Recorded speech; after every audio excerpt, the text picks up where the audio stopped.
Olá, boa noite, irmãos. Gostaria de pedir para os irmãos, se possível, abrir suas Bíblias no livro de Filipenses, no capítulo 4, a Carta da Alegria.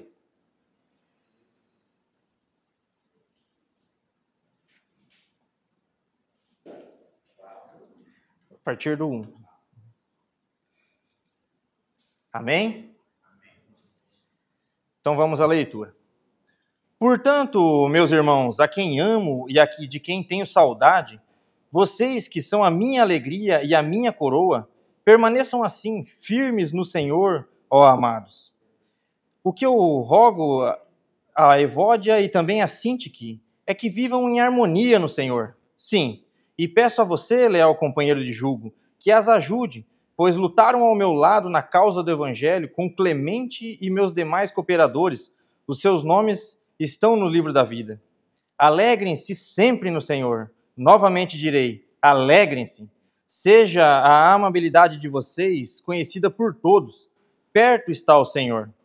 Não andem ansiosos por coisa alguma, mas em tudo, pela oração e súplicas e com ação de graças, apresentem seus pedidos a Deus. E a paz de Deus, que excede todo o entendimento, guardará o coração e a mente de vocês em Cristo Jesus. Finalmente, irmãos, tudo que for verdadeiro, tudo que for nobre, tudo que for correto, tudo que for puro, tudo que for amável, tudo que for de boa fama, se houver algo de excelente ou digno de louvor, pensem nessas coisas. Ponham em prática tudo o que vocês aprenderam, receberam, ouviram e viram em mim. E o Deus da paz estará com vocês. Amém? Amados, hoje vamos refletir nessa porção da carta de Paulo aos Filipenses, conhecida como a Carta da Alegria, como mencionei anteriormente, apesar de seu escritor, o apóstolo Paulo, estar num momento delicado, né? Estar encarcerado em Roma por causa da pregação do Evangelho. Os primeiros relatos acerca da igreja de Filipos são percebidos na Escritura no livro de Atos, no capítulo 16, quando Paulo e Silas saem de Troade em direção a Filipos, na Macedônia, onde depois de alguns dias na cidade pregando o evangelho, conhecem uma vendedora de tecido de púrpura, chamada Lídia, natural de Tiatira, que se converte ao evangelho dando início à igreja em Filipos, a PIB de Filipos.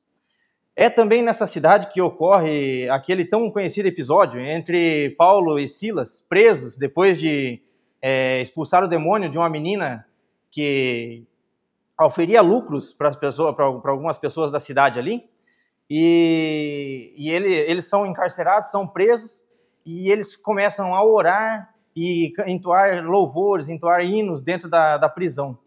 E as cadeias se rompem, há uma oportunidade deles escaparem, mas eles não escapam. Quando o carcereiro entra entra e vê que haveria aquela possibilidade deles terem fugido todos, o carcereiro quer atentar contra a sua vida, mas Paulo fala para ele que não tem necessidade porque eles não tinham fugido. A partir daquele momento, esse carcereiro, inclusive, se converte. Então, esse é o ambiente em que foi formada, né, a igreja em Filipos.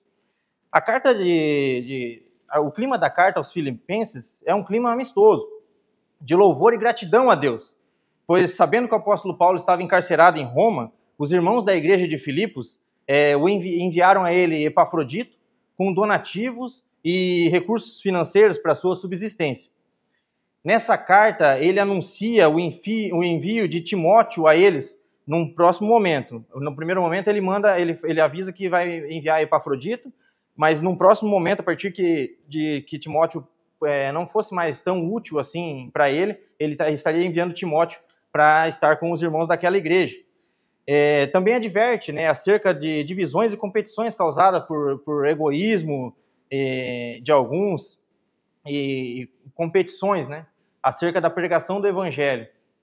Então, assim, ele louva a Deus porque o evangelho está sendo pregado ali na igreja de Filipos, está sendo proclamada a palavra do evangelho, e ele diz que mesmo que as pessoas estivessem fazendo essa pregação por motivos não tão honrosos, né, por competição ou por egoísmo, que ele também estava louvando a Deus por isso, porque mesmo assim a palavra do evangelho estava avançando, estava progredindo.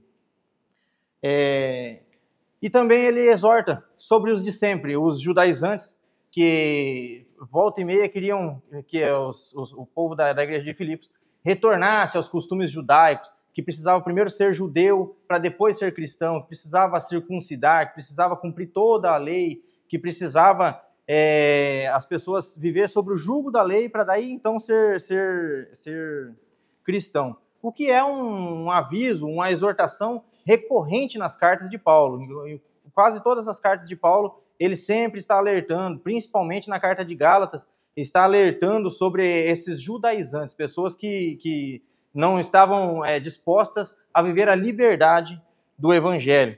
Dado esse contexto, amados, vamos entrar propriamente nessa porção que lemos e extrair daqui algumas importantes lições para o nosso dia. No verso 1, ele está conectado ao final do capítulo 3, e a palavra portanto ali indica que o apelo feito aqui está fundamentado no que foi dito. O perigo dos judaizantes que queriam fazer os de Filipos atender às exigências do judaísmo e da lei, para só então tornarem-se cristãos. E Paulo os adverte o quão superior é a aliança firmada na graça de Jesus Cristo, ao qual ele menciona que se fosse para alguém se gloriar de ser judeu, para alguém militar em prol de uma possível retorno ao judaísmo, para daí a pessoa poder entender o cristianismo, que ele seria o principal, ele seria o que tinha mais proeminência nisso. Porque ele, como ele diz aqui, no verso 5 do capítulo 3, ele foi circuncidado ao 8º dia de vida, pertencente ao povo de Israel, da tribo de Benjamim, verdadeiro hebreu, quanto à lei, fariseu, quanto ao zelo, perseguidor da igreja, quanto à justiça que há na lei, irrepreensível. Então, todos esses atributos, todas essas honrarias que ele teria se ele tivesse prosseguido no caminho do judaísmo, ele reporta isso como lixo, como esterco, como ele vai dizer um pouquinho mais à frente. Então, diante da magnitude e preciosidade de levar uma vida para testemunhar a Cristo, ao ponto dele, no início da sua carta, mais precisamente no capítulo 1, do verso 19 ao 26, ele está em um dilema. Ele clama e torce para ser solto, para continuar pregando o evangelho e novamente retornar a ver os irmãos. Mas ele também deseja, e propagar a mensagem da cruz, mas ele também deseja e anseia estar com Cristo, que é um anseio que todos nós devemos ter. Como certamente ele diz no verso 23 desse capítulo que eu mencionei, o primeiro capítulo. O que seria muito melhor, o que é infinitamente melhor. Percebam, amados, que apesar dele ansiar estar com Cristo, muitos amados leem essa porção do texto, desse capítulo 1, e entendem que Paulo ali está rejeitando a vida terrena, que Paulo ali está desprezando a vida terrena, que ele nem quer mais estar nessa vida, que ele quer estar com Cristo prontamente, o quanto antes, melhor. Óbvio que ele anseia por esse momento, mas se a gente prestar bem atenção nas minúcias do texto, o que ele está se submetendo a Deus ali. Ele fala que tanto uma opção quanto a outra louvam a Deus, que ele louva a Deus se ele puder ser solto e continuar pregando o evangelho, continuar militando em prol da causa do evangelho, como também ele louva a Deus se naquele momento ali Deus quiser o levar. Lembrando, amados, essa carta está sendo escrita da prisão em Roma. No verso 2 e 3, ele trabalha uma questão envolvendo duas irmãs daquela igreja, Sintique e Evódia. E o seu trato com elas é bondoso, é amoroso. Se prestarmos atenção ao lermos esse texto, quase que é palpável o carinho que ele tem pelas irmãs e o quanto aquela situação o constrange. Pois ele reconhece que elas militaram com ele pela causa do evangelho. E isso nos diz, amados, que por mais que possamos ter diferenças de pensamentos, possamos ter preferências pessoais, seja nos caminhos que achamos que a nossa comunidade deve trilhar em nome de Deus, seja nos jeitões e características de cada um, em nome do evangelho, o melhor que temos a fazer é abrir mão dos nossos gostos, das nossas vontades, Óbvio que nunca, amados, em causas e temas centrais do Evangelho, como divindade de Cristo, trindade, obviamente que não. Mas nessas minúcias, nesses pormenores do dia a dia de igreja, a gente, em nome de uma causa maior, que é a expansão do Evangelho, que é o crescimento do reino de Deus, a gente deve abrir mão dessas picuinhas. No verso 4, um imperativo, e eu gostaria de reler com os irmãos. Alegrem-se sempre no Senhor. Novamente direi, alegrem-se. E aqui, amados, ao ler esse imperativo, nos dá certeza de que a alegria, além de fruto do Espírito, como vai nos dizer lá em Gálatas, capítulo 5, é uma condição bem presente e permanente na vida do cristão. É um mandamento. Amados, não é possível que sejamos testemunhas de Cristo, que sejamos redimidos e lavados pelo sangue do Cordeiro, que tenhamos morrido para esse mundo e para tudo que ele oferece de tão importante nessa vida, que tenhamos como missão redimir essa terra, no ponto de vista de ser a causa por esse mundo não ter sido ainda consumido por conta do pecado, e vivermos uma vida carrancuda, enxergando desta realidade somente os dias nublados, sem reconhecer a beleza dessa existência, enquanto expectamos pela realidade vindoura tão maravilhosa e perfeita. Eu estou convencido, amados, e espero também convencê-los nessa noite, muito das nossas tempestades são advindas de uma má compreensão e uma má leitura que fazemos da vida, da nossa vivência terrena. E mesmo as reais, aqueles problemas mais sérios, mais emergentes, mais urgentes na nossa vida,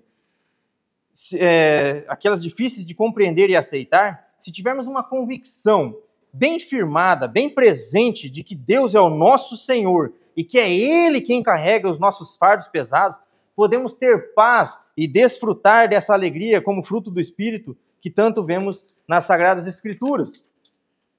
Amados, se nós nos esforçarmos sempre para ver o lado ruim das coisas, sempre colheremos visões ruins acerca de toda e qualquer situação, de toda e qualquer pessoa. E isso fará com que vivamos sempre presos aos problemas e condenados a ruminá-los e muitas vezes carregá-los sozinhos.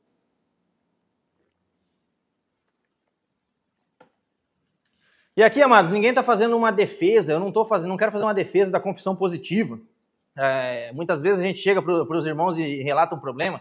Nossa, porque eu estou com um problema financeiro. Nossa, como eu estou pobre. O irmão vira para você e fala assim, misericórdia, vira essa boca para lá. Não fala isso que atrai. Amado, eu estou com uma doença, estou com uma dor aqui. Está repreendido em nome de Jesus. Não fala isso que vai atrair. Amados, a negação da realidade nunca solucionou problema nenhum. Jamais solucionou problema nenhum. Percebo durante toda a carta o problema de Paulo. Paulo está encarcerado. Ele está correndo risco de vida. Não nessa prisão. Não foi nessa prisão em que ele foi condenado à morte. Depois ele foi solto e ele foi morrer entre 3 e 5 anos depois em outra prisão em Roma.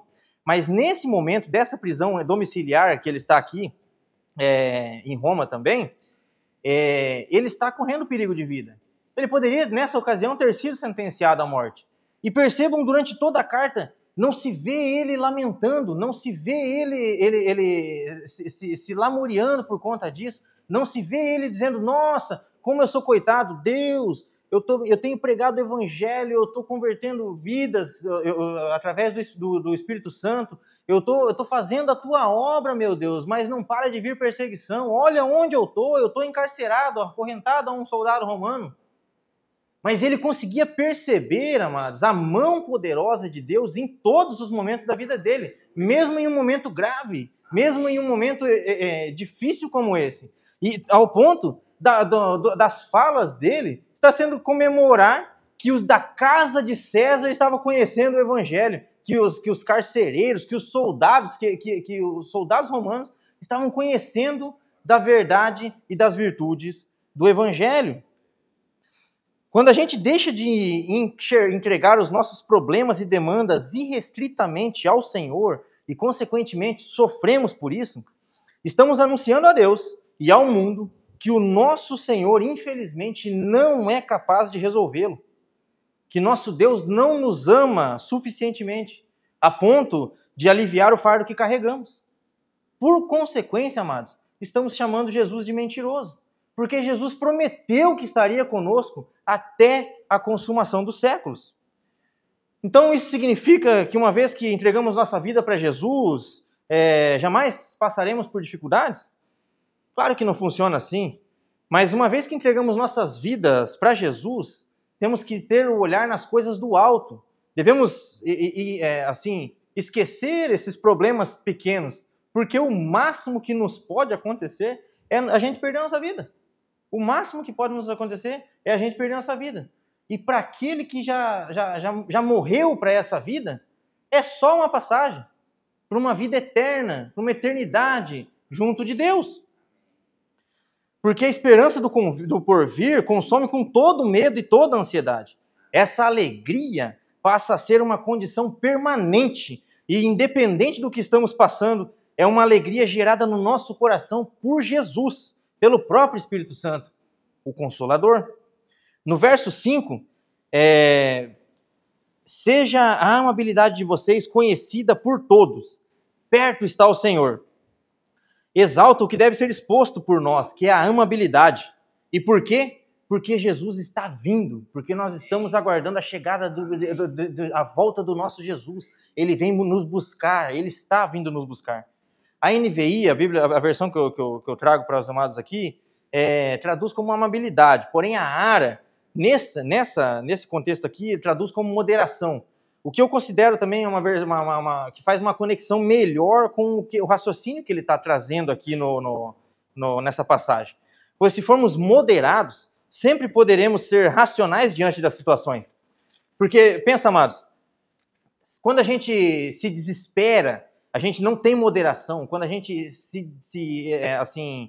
quando o nosso medo é exacerbado, a gente não consegue raciocinar direito. A gente não consegue fazer uma leitura da realidade, uma leitura daquele acontecimento, daquele momento ali, para a gente tomar a melhor atitude. Para a gente tomar a melhor atitude diante daquela situação. Então, pensando em um problema, mais do que realmente a gente pensa num problema, mais do que ele pode trazer de prejuízo, de consequência, e assim, confiando na solução e deixando de confiar na solução que o Senhor traz para nós. Ele continua no verso 6, na mesma convicção. Não andem ansiosos por coisa alguma, mas em tudo, pela oração e súplicas e com ação de graças, apresentem seus pedidos a Deus. Então, amados, dizendo para onde devemos correr em situação de ansiedade e aflição. Não devemos andar ansiosos por coisa alguma, e devemos lembrar que o homem que está dizendo isso, mais uma vez eu trago a memória dos irmãos, está encarcerado. Se tem alguém que deveria estar ansiosíssimo, deveria estar se descabelando numa situação dessa, seria Paulo. Acorrentado a um carcereiro, e seu destino depois de seu julgamento vai ser a liberdade. Ele foi liberto, como eu mencionei anteriormente, mas ele vivia momentos em que certamente, e sem a confiança e certeza de que Jesus estivera com ele, muito provavelmente ele sucumbiria em agonia e aflição. E veja no verso 7, o resultado dessa entrega de tudo que passamos, tudo que sofremos nas mãos, tudo que a gente está sofrendo nas mãos de Deus. E a paz de Deus, que excede todo o entendimento, guardará o coração e a mente de vocês em Cristo Jesus. Então a promessa dele é para o corpo físico, e é para o corpo, e é para o espírito, e é para a mente também, tá? O resultado dessa entrega, de tudo que passamos, tudo que sofremos, aqui, amados, não nos é prometido pouca coisa não, tá? Aqui Paulo está prometendo que a paz de Deus, a paz do próprio Senhor, aquela que excede todo o nosso entendimento, toda a compreensão, toda a nossa cognição, guardará o nosso coração e a nossa mente, indicando assim que se entregamos a Deus, se nos entregamos a Deus em súplicas e orações, do fundo do coração, destacando aos pés da cruz, nossas dificuldades, ele cuida de nós integralmente, de corpo físico e mente. No verso 8, essa sequência tem alguns aplicativos importantes para a nossa vida. Finalmente, irmãos, tudo que for verdadeiro, tudo que for nobre, tudo que for correto, tudo que for puro, tudo que for amável, tudo que for de boa fama, se houver algo de excelente ou digno de louvor, pensem nessas coisas. Entenda, amados? A gente deve nas situações do nosso cotidiano, a gente deve buscar as coisas positivas, buscar os lados positivos. Mas, Bruno, eu estou doente e é um câncer terminal. Pois é, eu vou trazer um testemunho para vocês, amados, de um irmão que é muito, muito amado meu, muito querido do meu coração, que ele relatou certa vez para mim. Ele tinha uma tia, e essa tia dele, ela era da Umbanda, ela era da Macumba, ela era do coração duríssimo, de muito pesado coração. Ela tirava sarro de crente, ela desprezava crente, ela não queria saber de crente. Pois bem, essa mulher, ela caiu doente, caiu de câncer, doente de câncer, e era terminal, e foi terminal. Porém, amados, no leito de morte, ela aceitou, ela recebeu a Cristo como seu único e suficiente Salvador. E diante de uma situação dessas, amados, eu cheguei a comentar com o irmão, amados, será que isso não foi uma providência divina? Porque se perdermos essa vida, a gente ganha a próxima. Mas se a gente ganhar essa vida, vamos supor que ela fosse curada, e ela devotasse aquilo aos espíritos, ela devotasse aquilo a qualquer coisa que não fosse a Deus. Quando ela morresse, ela ia para o inferno. Ia queimar por toda a eternidade, arder no lago de fogo. Mas agora, ela está no céu com Cristo. Amados, eu só posso entender que uma situação dessa, por mais terrível que possa parecer, é uma dádiva do Senhor. Na vida dessa mulher, foi uma dádiva do Senhor. Então, amados, de todas as situações, de todas as circunstâncias que nos são permitidas de acontecer conosco nessa vida, todas elas, se forem para nos levar para mais próximo de Cristo, são bênçãos. Se for para cumprir o propósito de Deus, é bênção.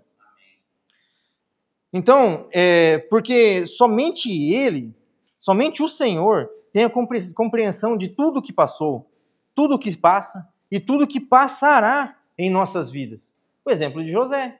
José foi vendido como escravo, foi encarcerado no Egito, ficou preso um bom tempo no Egito lá, desvendou o sonho do copeiro e do padeiro. Ainda assim, o padeiro, o copeiro que ele atendeu depois, esqueceu dele, demorou um tempo para se lembrar dele. Então, e José estava preso injustamente. Estava preso porque ele não quis cometer adultério com a mulher de Potifar. Então, ele estava sendo um crente em Cristo, ele estava sendo um discípulo do Senhor, ele estava com a sua vida entregue em Deus, obedecendo a Deus, e ainda assim estava sofrendo. Mas aquilo serviu para salvar a promessa de Deus, porque logo depois ele virou governador no Egito e ele pôde livrar o povo hebreu da fome. Ele pôde livrar a sua família e o povo hebreu da fome, fazendo com que a descendência do Senhor, com que aquela promessa de que Deus tinha dado a Abraão lá atrás, pudesse seguir sendo cumprida. Mesmo as dificuldades muitas vezes servem para nos moldar, para nos capacitar, nos transformar, nos render aos pés da cruz, nos ensinar lições e nos livrar de nós mesmos. E ao pensarmos dessa maneira, da maneira como diz aqui no verso 8, escolhemos enxergar a utilidade daquele momento. Passamos a refletir e trabalhar áreas que estamos em déficit, passamos a nos esvaziar dos maus pensamentos e nos concentramos nas virtudes do Senhor, nos rendendo aos seus pés e aos seus desígnios. Por quê? Porque a gente deixa de contar com a força do nosso braço e passa a contar com a força de Jesus, com a força do Senhor, que prometeu que carregaria os nossos fardos pesados, amados. Porque somente Ele tem, como diz no verso 9, nos encaminhando já para o final, ponham em prática tudo o que vocês aprenderam, receberam, ouviram e viram em mim, e o Deus da paz estará com vocês. Se exercitarmos, pôr em prática tudo que aprendemos da Escritura, a palavra de Deus, se recebermos essas promessas como uma verdade em nossas vidas, se ouvirmos as pessoas que nos amam e aconselham e testemunham de Jesus nas nossas vidas, e se vermos a beleza e o poder de Deus manifesto em tudo à nossa volta, o próprio Deus nos garante que estará conosco. E nós sozinhos, amados, estamos sozinhos.